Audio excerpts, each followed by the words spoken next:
us everything but a child of God. And we fought for them. And as God would have it, it took years. But someone confessed to it to their cellmate, and it got them out. They took the DNA test and found out that guy matched the rape. But he had done 14 years in jail. Why did he go to jail in the first place if the DNA didn't match? You know, everybody watched the movie and said, oh, it's a shame what they did.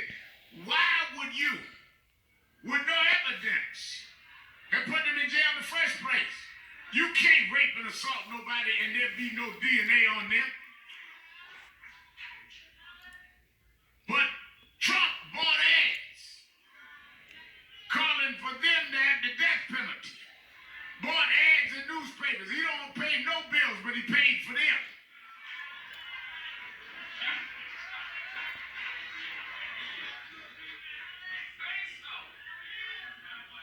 That's why, isn't it right? You got a bunch of too many leaders that are bowing to the music of those that look politically correct. You might as well throw your Bible away. If you gonna preach Shadrach, Meshach, and Abednego, and you around here buck dancing for Donald Trump.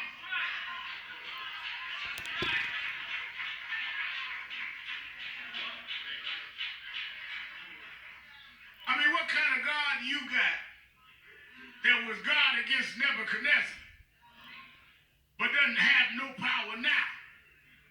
Either you're going to tell the truth and stand up or sit down and shut up. So this whole race for president, we must push the issues of criminal justice. We must push the issues of economic empowerment. We must push the issues of what about our community and not be ashamed to do it. Kayla, Eric Garner's granddaughter's birthday yesterday, right? Or today? Yesterday. Her granddaddy not here because of a police. Where Kayla? Is she here? Y'all say happy birthday to her. Her granddaddy can't say it. Come here, Kayla. This is Eric Garner's granddaughter. And how old are you yesterday? You were 8 years old.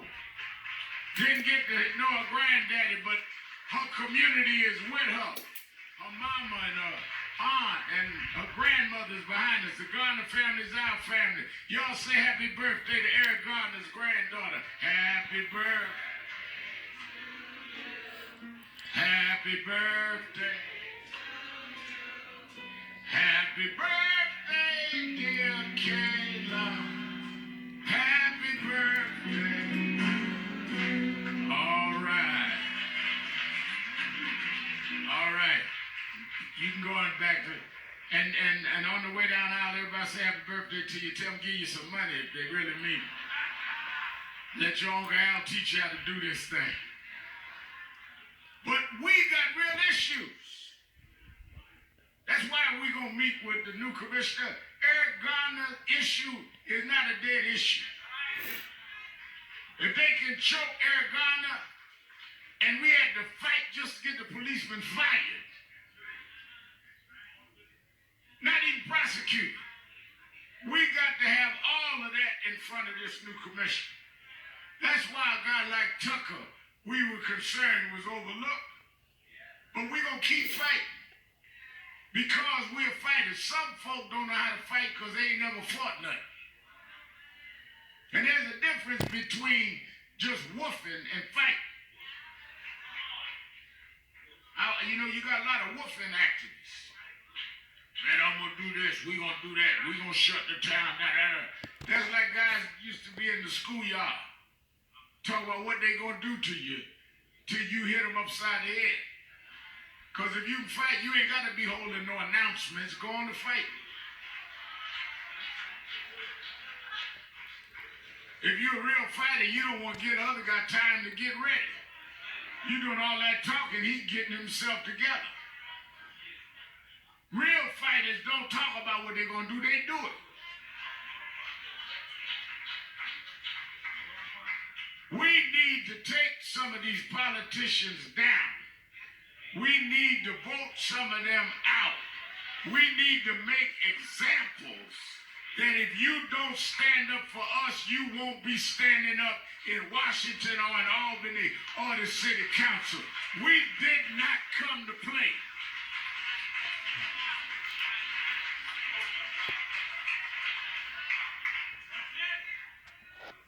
Problem is we've not made examples. 2020 must be the year we make some examples. You think you can overlook us? You think you can just come and say something to us and then smile at us and that's enough? We're going to show the world we are not to be played with no more.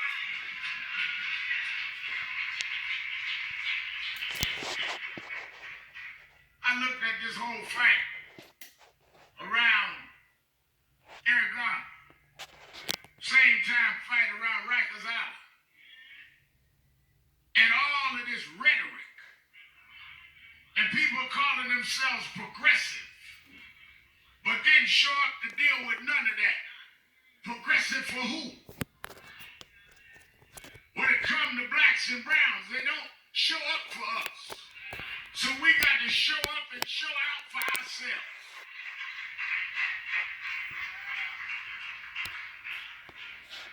Well, you know, I don't know about Sharpton. I don't care what you know. God stopped me the other day. He said, Rev Al, you know, I used to like you. You can still not like me. I'm not out here trying to be liked. I'm speaking up for what I believe in. This ain't no popularity contest. I ain't running for nothing. Somebody got to tell the truth. Now, you deal with this whole distortion. Let me tell you something. One of the reasons why I like what Reverend Green and them do with Impact. The distortion of the church ends it. When we look at the fact that our younger black church folk, pastors I'm talking about, I ain't talking about the members, I'm talking about the preachers, that were more comfortable letting some of these evangelicals in their church than the social justice people. There's something perverted when you got to be concerned about bringing Al Sharpton to preach, but you celebrate Paula White.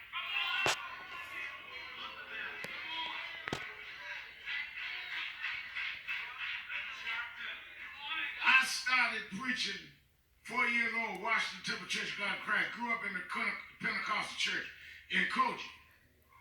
But you got to question my salvation.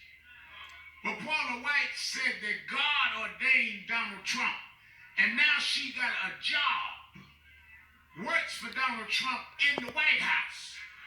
No black woman in the White House that we know of speaking. Omarosa, they run out of there, brought Paula White in there.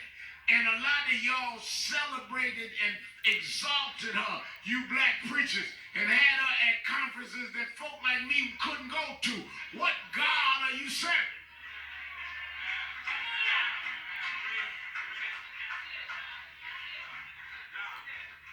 But that goes back to Inslee's inspirational message. When Nebuchadnezzar took power, the way he took power is he began to then enforce his power through the culture. Until you capture the culture, you can't capture the minds of the people. That's why Trump going to the football game today and went to the baseball game where they booed him the other week and come up here to the wrestling match. The cage. He liked folk fighting in cages and stuff. Because that all impacts the culture. What Nebuchadnezzar said, I've got to control the culture to control the minds of the people. So he said, compose me some music. Well, why you want the music composed, King? Just compose it. And after they composed it, he said, now I'm going to give an order that when you hear the music, it's going to sound good to you. I want you to bow to my God. Well, fast forward 2019. Trump's president selling tax bills for the rich, selling to us tax bills for private corporations, cutting down historic black colleges that he committed funds didn't give him, saying that he was going to come with a better health plan than Obama never came, dealing with Ukraine, dealing with Russia. How do we distort and distract the people? I need some music. Oh, bring me Kanye. I need some music.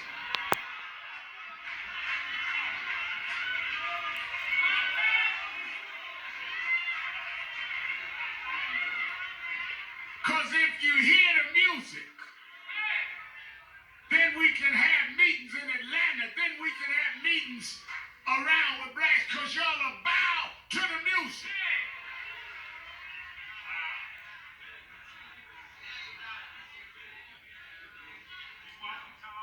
And when you hear the music, you'll bow because you are too into the tune rather than to the message of empowerment and the message of liberation. But I got news for you. Just like in the days of Nebuchadnezzar, there's some of us that hear the music, but we will not bow. I don't care what furnace you got. We will not bow.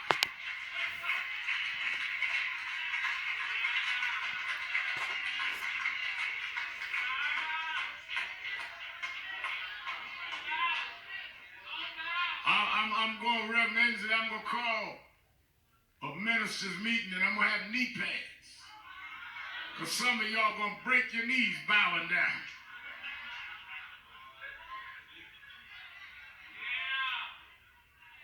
There's never been an era. There's never been a generation that God did not allow testing to see whose side you on. Go all the way through the scriptures. Every prophet had to be tested.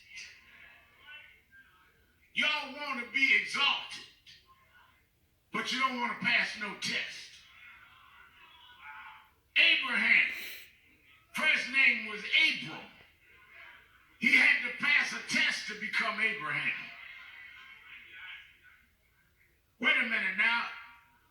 I went through a test. What test you been through? Well, you know, I had past anniversary. We didn't make the money I wanted. That ain't no test.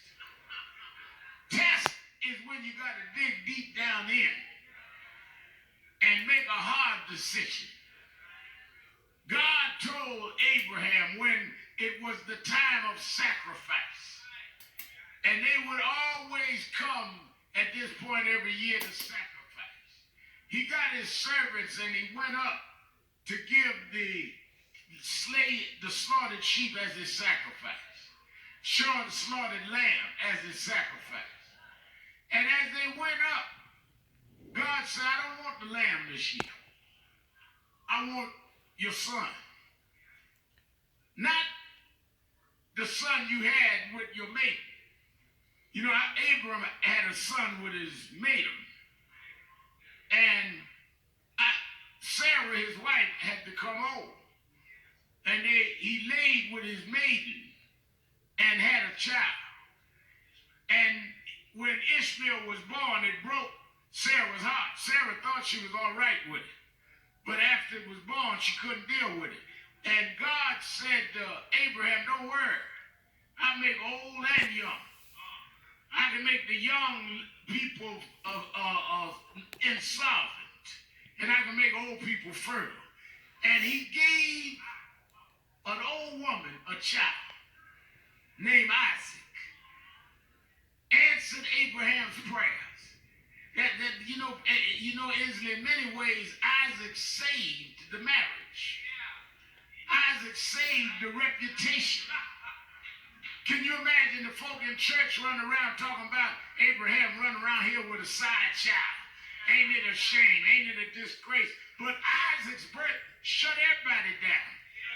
But then that became the test. God didn't give the child that was easy. He said, I want the apple in your eye. I want the child that kept the church together. I want the child that made your wife stop cussing you out at night. Take that child and slay that child. You want to be the father of many nations? I want the child. And then they went up the mountain to give the sacrifice. And Isaac couldn't figure this stuff out. He was looking up at his daddy. No, his daddy was getting old. Maybe he's getting a little senile. Because he said, Father, I see the woods. And I see the fight. But I don't see the sacrifice. Abraham couldn't tell him he was a sacrifice. He couldn't look at his son and tell him he was about to slay him. He just said, don't worry, God will provide. And I come to tell you, I don't know how this is going to work out. I don't know about the impeachment inquiry or the election. All I know is that God will provide. If we pass the test, God will provide.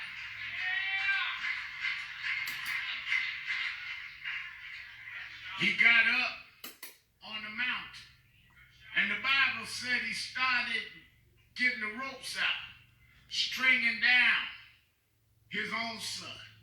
And I could imagine after a while when Isaac figured it out, he's kicking and screaming. Can you imagine the pain it is to strap down your own child? Can you imagine what was going through his mind when he's looking at his own flesh and blood, a miracle of his old age, and he's tying it down to be killed? Can you imagine him thinking, what am I going to tell Sarah? How am I going to explain this to the church folk? But God told me to do it. I don't know why, but I got to do it. I'm telling you that some tests you're going through, you can't figure out, but God told you to do it. Just go through it anyhow. It don't make sense. It don't look like you can explain it. Don't look like you'll find a way around, but do it anyhow. And after he tied him down, Bible said he reached and got his sword, and he came to slay his son. And before he slayed him, the angel stopped and said, wait a minute, put your sword down. God don't want your son, he wants your obedience. It's only a test. I came by this morning to tell you, somebody in here going through something. Don't you give up, it's only a test. Don't you sell out, it's only a test. Don't you bow down, it's only a test. If you stand up, God will provide for his people.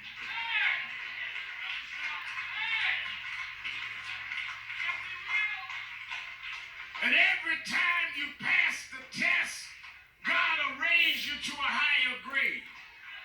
Y'all all upset about Trump, he's only a test. If we stand up on what Dr. King and Fannie Lou Hamer did, we will get past Trump. It's only a test.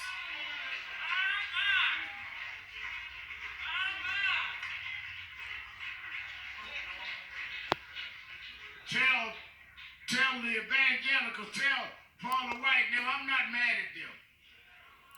And I'm not even concerned about it.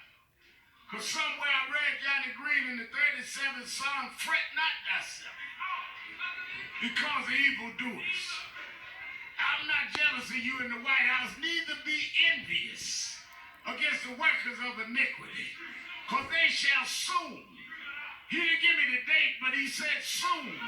He didn't tell me the hour, but soon they'll be cut down and wither as the grass. But keep reading that song, because ladies said, I've been old, I've been young, but now I'm old. I've seen many things. But one thing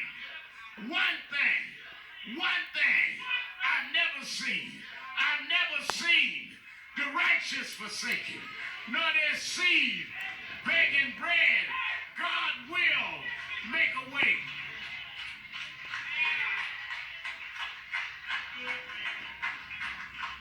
I saw on the news last night how Trump went to Atlanta, met with some blacks, talking about black outreach.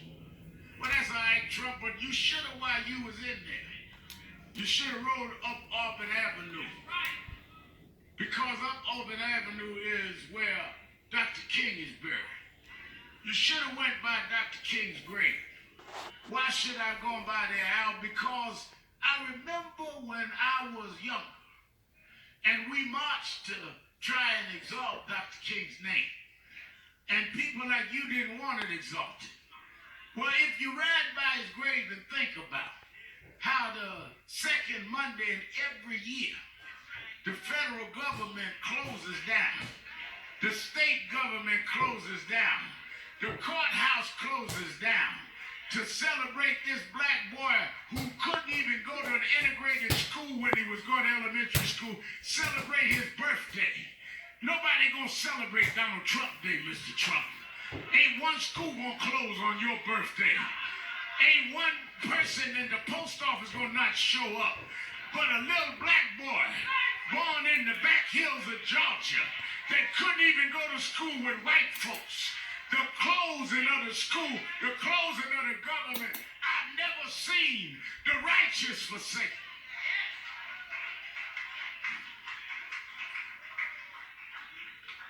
I'm telling you, if you stand for something, God will give you if you pass the test. Somebody, I'm talking about now in your personal life, going through some kind of stuff. You know, you ain't been tested till you've been through stuff you don't even want to talk about. You know, everybody reads stuff in the paper that I go through, but I'm talking about stuff I wouldn't tell my best friend.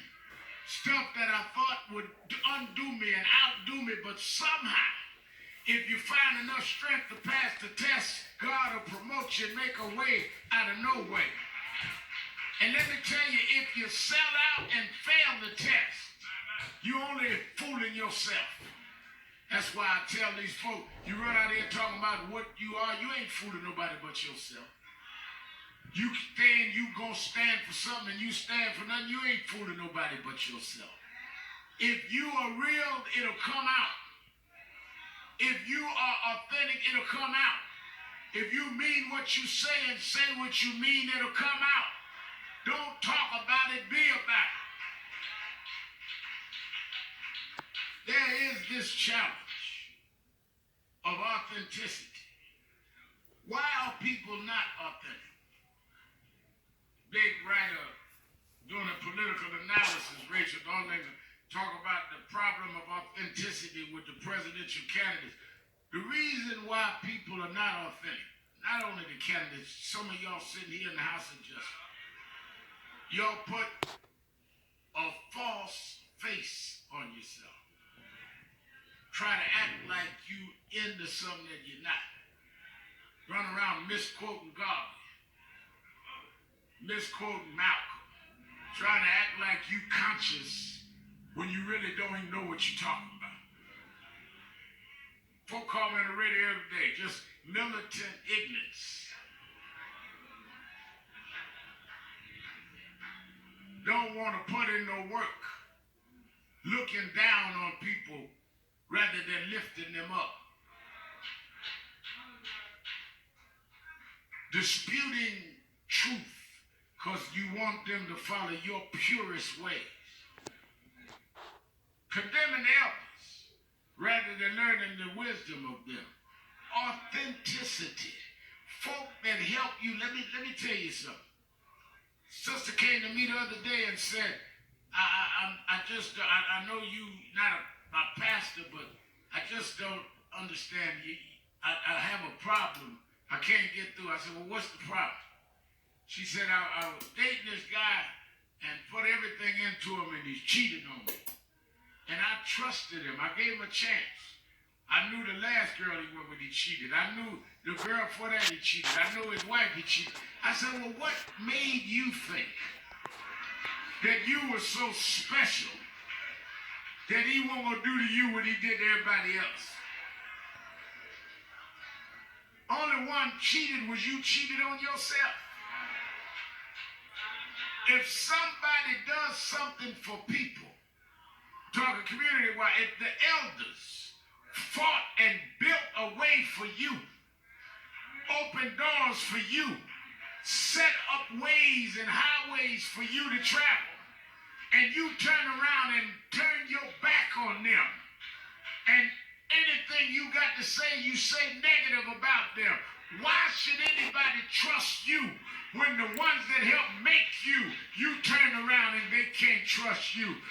You are nothing but traitors acting like activists, trying to use a movement to showcase your ungrateful behind rather than lift the people. But you can't pass the test, because when the pressure comes, you're going to fold like a fan, because you can't stand up, because you ain't got nothing in you to stand. But those of us that took the hard road, that climbed the rough side of the mountain, that believed in God when it wasn't popular, that had to explain to our children a bad headline, that had to spend nights in jail, those of us that built up something, we could take the blows, we could take the shots, because God tested us. And every test made us stronger. Every knock made us stronger. Every blow made us stronger. That's why we're still here. You ain't never been through nothing. You don't know if you can get through something. I tell folk every church I go to that I don't like to hang out with folks that ain't never been through nothing. You know, y'all like these nice, cutie saints. I go to some places, as soon as I land at the airport, Rev Al, you need to have me with National Action Network. Look at my resume. I've been to right schools, and I ain't got nobody say nothing bad about me. I got all kinds of recommendations. I got a clean background. And I said, okay, fine, give it to whoever's traveling with me. Because don't hang out with me. I don't want nobody flawless around me. I like to hang out with folk that's been blemished, that's been talked about, that's been knocked down, that's been castigated, that's been criticized. I like people that's been through the mud. Why you like them, Reverend? Because if you hang out with me, we liable to go through something. And if I go through something, I want folks that been through something with me. You little cutie, proper folk can't get through nothing because you ain't never been through nothing. But if you've been through the fire, if you've been through the flood, if you made it when they talked about you, if you didn't stop when they criticized you, you can pass a test because you've been tested.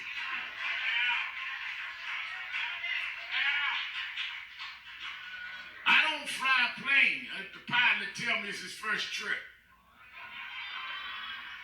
I don't want nobody experimenting on me. I don't want no on-the-job training folk with my life in their hand. I want folk that flew through storms, that made it through turbulence, that made it when they couldn't see and had to depend on radar. That's who I put my faith in. I like elders because I like folk that been tested. They say, I've been out here a long time. I've seen the good and I've seen the bad. But I can tell you, as Abraham learned, God will provide. That ain't something I learned in school. I learned it in life. God will provide. If you call him, he'll answer prayer. I didn't learn that in some seminary. I learned it because I called him. I called him early in the morning. I called him in the midnight hour. I called him from hospital bed with knives in my chest. I called him from a jail cell, locked up in Vacus. It didn't matter where I was. I called him and he heard my cry. I'm not experimenting. I'm not guessing. I know God for myself. Jesus is on the main Tell him what you want.